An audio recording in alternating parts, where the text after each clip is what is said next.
오늘은 남북국의 대외 교류와 그리고 발해의 문화에 대해 알아보는 시간을 가져보도록 하겠습니다. 남북국이라고 하면 통일신라와 발해를 말하는 것 다들 알죠? 이 두 나라가 거의 비슷한 시기에 있었기 때문에 대외 교류 내용도 비슷해서 서로 비교하면서 보는 게 여러분들이 이해하는데 더 쉬울 거예요. 그럼 본격적으로 들어가 봅시다. 우선 당시 남북국의 주변에 어떤 나라들이 있었는지 확인해 봅시다. 남북국의 서쪽에는 당나라가 있었고 그 당시 당나라는 나름 잘 나가고 있었던 상황이었어요. 그리고 한반도 아래에는 일본이 있었고 그리고 요동 쪽에는 거란족이 살고 있었어요. 신라와 당은 나당 전쟁 이후 관계가 다시 좋아졌고 발해와 당도 문왕 이후 친선 관계를 유지해서 교류가 아주 활발하게 이루어집니다. 일본과는 사이가 안 좋을 일이 없었죠. 남북국은 이렇게 서로 교류도 하고 당나라와 일본과도 많은 교류를 통해서 발전해 나갑니다. 먼저 통일신라의 대외 교류에 대해서 알아봅시다. 통일신라는 당나라와 아주 많은 교류를 하는데 그 크게 문화 교류와 그리고 해상 무역으로 나눠볼 수 있어요. 문화 교류를 위해서 당나라와 신라는 서로 사신을 파견했고 또 신라의 학생들이 당나라에 유학을 가서 선진 문물을 공부하고 왔어요. 지금 우리 대한민국 학생들이 외국에 나가서 공부하는 것과 마찬가지죠. 그리고 종교인인 승려들도 중국에 가서 공부하고 왔어요. 여러분, 불교가 인도에서 생겨난 거 다들 알고 있죠? 인도에서 생겨난 불교가 중국을 통해서 우리 한반도로 들어왔다고 우리가 예전에 이미 배웠어요.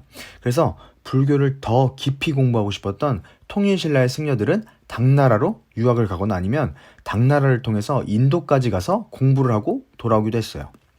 이렇게 사신과 유학생 그리고 승려들을 위한 문화 교류 이외에도 해상 무역이 활발하게 이루어졌습니다. 무역이니까 아무래도 상인들이 활동했겠죠. 당나라와 교류가 아주 활발해지면서 신라 사람들이 당나라에 많이 거주하게 됩니다. 신라인들은 당나라에 가서 모여서 같이 살기 시작하는데 이렇게 신라인들이 모여서 살던 곳을 우리는 신라왕이라고 부릅니다. 지금 미국에 한국인들이 모여 살고 있는 곳을 한인타운이라고 부르는 것과 똑같은 거죠. 이렇게 외국에 우리나라 사람들이 많이 살게 되면 우리나라 사람들을 보호하고 관리, 감독하기 위한 관청이 필요해요. 여러분, 대사관이나 영사관 들어봤죠? 당나라에도 이런 게 있었어요. 바로 신라소라고 합니다. 그래서 이 신라소에는 신라방을 관리하고 감독하는 그런 역할을 했습니다. 그리고 외국에 오래 살면 고향 생각도 나고 쓸쓸하고 외롭잖아요. 그때 의지되는 게 바로 종교입니다. 신라시대 종교는 불교였기 때문에 당나라에도 신라인들이 세운 절이 있었어요. 그 절을 신라원이라고 했는데 여기서 신라인들이 모여서 불공도 드리고 서로 의지하며 단합하는 장소가 되었습니다. 신라가 주로 당나라와 교류를 많이 했지만 일본과도 꾸준히 교류를 했어요. 특히 지리적으로 신라가 일본과 당나라의 딱 중간에 있었기 때문에 일본과 당나라를 이어주는 중개무역을 통해서 이익을 많이 받습니다. 지금 같으면 일본에서 중국까지 배로도 한 번에 가지만 신라시대에는 일본에서 배를 타고 한 번에 당나라로 가는 건 너무 위험하고 어려운 일이었어요. 그래서 중간에 있는 신라에 이렇게 잠깐 들러서 쉬면서 체력도 보충하고 먹을 것도 보충하고 그리고 신라의 팔 물건들은 좀 팔고 그 다음에 이렇게 중국으로 넘어갔습니다. 그리고 신라의 발전된 불교 문화도 일본에 전해져가지고 일본 불교에 큰 영향을 미쳤습니다. 당시 일본 승려들도 불교를 배우려고 당나라에 유학을 가려고 했는데 유학을 가기 위해서는 신라 배를 타야 안전하게 갈 수 있었다고 해요. 왜냐하면 당시에는 바다에 해적이 엄청 많았는데 해적들이 신라 배는 건드리지 않았거든요. 그 이유는 잠시 뒤에 얘기해 줄게요.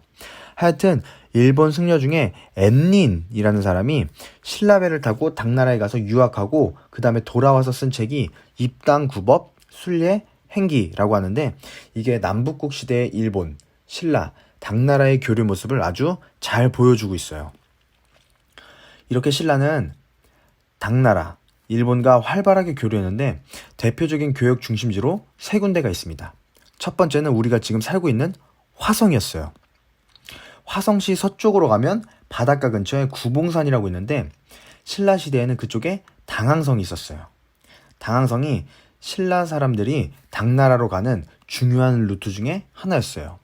그리고 지금 우리나라 유일의 F1 경기장이 있는 영암도 교역 중심지였어요. 또 신라의 수도 경주 바로 위에 있던 항구인 울산항은 신라의 대표적인 항구 중에 하나였어요. 여기에는 당나라나 일본 사람들 뿐만 아니라 아라비아 사람까지 왕래했다고 합니다. 이런 모습을 보면 신라의 대외교류가 정말 활발했다는 것을 알 수 있습니다. 그리고 아까 바다에 해적이 많았다고 했죠? 해적들은 신라인들의 배를 빼앗고 신라인들을 노예로 다른 나라에 팔아버렸어요. 이때 신라인이 노예로 당나라로 팔려오는 모습을 본 신라 출신의 당나라 장수였던 장보고, 이 장보고라는 사람이 열받아가지고 신라인을 지키기 위해서 당나라에 있다가 신라로 돌아갑니다. 장보고는 당시 신라 왕에게 신라인을 지키고 대외교류를 더욱 활성화시키기 위해서 완도에 청해진 설치를 건의합니다. 신라의 왕이 허락하자 장보고는 청해진을 설치하고 해적을 싹쓸이하고 그리고 무역선들을 보호하기 시작해요. 장보고가 청해진에 있을 당시에는 해적들이 장보고의 무역선은 절대로 건드리지 않았다고 합니다.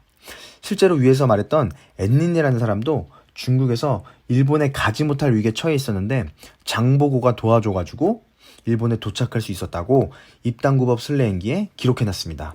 그만큼 장보고가 그 당시 동아시아 무역에 있어서 굉장히 중요한 사람이었던 거죠. 이제 발해의 대외교류입니다. 발해도 신라처럼 당나라와 일본 등 주변 국가 활발하게 교류했습니다. 생각해보면 남부국 시대가 참 평화로운 시대였던 것 같아요. 안정되고 나서는 발해, 신라, 당나라 사이에 큰 전쟁이 없었으니까요. 하여튼 발해는 외국과 통하는 5개의 큰 무역로가 있었어요. 지도를 보면서 같이 보도록 합시다. 먼저 거란 지역을 통하는 지도를 보세요. 거란도가 있었고, 그리고 영주 지역을 통하는 영주도가 있었고, 그리고 당나라와 직접적으로 교역하기 위한 조공도가 있었습니다. 이 세 개의 무역로가 중국 쪽으로 통하는 무역로였다면 남쪽으로 통하는 무역로도 있었어요. 신라와 교역하기 위한 신라도, 그리고 일본과 통하는 일본도가 있었습니다. 발해는 이렇게 5개의 교역로를 통해서 외국과 아주 활발하게 교류했어요. 구체적인 내용을 보면 당나라의 교역은 신라랑 거의 비슷하다고 보면 됩니다. 발해도 사신과 유학생을 파견했고, 유학생들은 당나라의 외국인들을 위한 과거 시험인 빈공과에 합격하기도 했습니다. 실제로 교과서에는 안 나오지만 쟁장사건, 그리고 등재서열 사건이라고 빈공과에 합격한 신라 유학생과 발해 유학생이 서로 본인들이 더 뛰어나다고 자존심 싸움을 하다가 발해와 신라 국가 차원의 갈등으로 번지기도 한 사례가 있습니다. 하여튼 발해 사람들도 당나라에 가서 많이 살게 되니까 당나라에 발해인을 위한 숙소인 발해관이 설치되기도 했어요. 이건 신라랑 굉장히 비슷하죠? 그리고 우리가 저번 시간에도 봤듯이 발해와 일본은 교역이 굉장히 활발했습니다. 처음에 발해와 일본 사이에 있는 신라를 견제하기 위한 목적으로 교역을 활발히 했는데 평화가 지속되면서 점차 경제적인 목적으로 교역을 하기 시작합니다. 이제 발해의 문화에 대해 배워볼 건데 발해의 문화의 특징 중에 하나는 바로 유학을 중시했다는 점입니다. 발해도 당이나 통일신라와 마찬가지로 나라를 다스리기 위한 사상으로 유학을 중시했어요. 우리가 저번에 통일 이후 신라의 모습을 배웠을 때 유학이 왕권 강화 그리고 왕이 나라를 통치하는 데 아주 효과적이었다는 것을 확인했어요. 발해도 이렇게 좋은 점이 많은 유학을 적극적으로 받아들입니다. 그 결과 먼저 국가를 다스리기 위한 관청의 명칭을 유학과 관련된 명칭으로 바꿔요. 발해의 중앙 통치제도 배울 때 발해가 당나라의 삼성 6부를 가지고 와서 명칭을 바꾸었다고 했죠. 바꾼 명칭이 바로 유학과 관련이 아주 깊습니다. 바로 6부의 명칭을 유학에서 중요하게 여기는 가치인 충성의 충, 어질 인, 의리 의, 지혜 지, 예의 예, 믿을 신으로 바꾼 것이죠. 이렇게 관청의 명칭을 바꿨을 뿐만 아니라 신라의 국학처럼 발에도 학교를 세우고 주자감이라는 이름을 붙여서 학생들에게 유학을 가르쳤습니다. 여기서 공부한 학생들이 당나라로 유학을 가서 아까 말했던 당나라의 외국인을 위한 과거 시험인 빈공과에 합격하기도 했습니다. 또 발해 문왕의 딸들인 정혜, 정효 공주의 묘지 비석에 새겨져 있는 글에는 유학 경전 내용이 인용되어 있는데 이를 통해서 당시 발해 사람들이 유학에 대한 이해가 얼마나 깊었는지 알 수 있어요. 발해 문화의 특징 두 번째로는 융합적인 문화의 모습을 보여주고 있다는 겁니다. 발해의 지배층은 고구려를 계승한 고구려인 뿐만 아니라 말갈인도 있었고 일반 백성들 중에도 말갈인이 아주 많았어요. 그러니 자연스럽게 고구려와 말갈의 문화가 섞이게 되었고 당시의 초강대국이었던 당나라의 문화를 받아들이면서 고구려, 당, 말갈 세 가지 문화 요소들이 융합되게 됩니다. 그래서 발해의 유적을 보면 각 문화의 특징이 나타나 있어요. 먼저 발해 불교 문화재는 고구려의 것과 유사하고 정혜 공주의 묘를 보면 굴식 돌박 무덤으로 이는 고구려의 무덤과 같은 모습을 하고 있어요. 그리고 고구려에 있었던 온돌 문화가 그대로 발해로 이어지는 모습을 볼 수 있습니다. 두 번째로 당 문화의 영향은 상경성의 모습을 보면 알 수 있어요.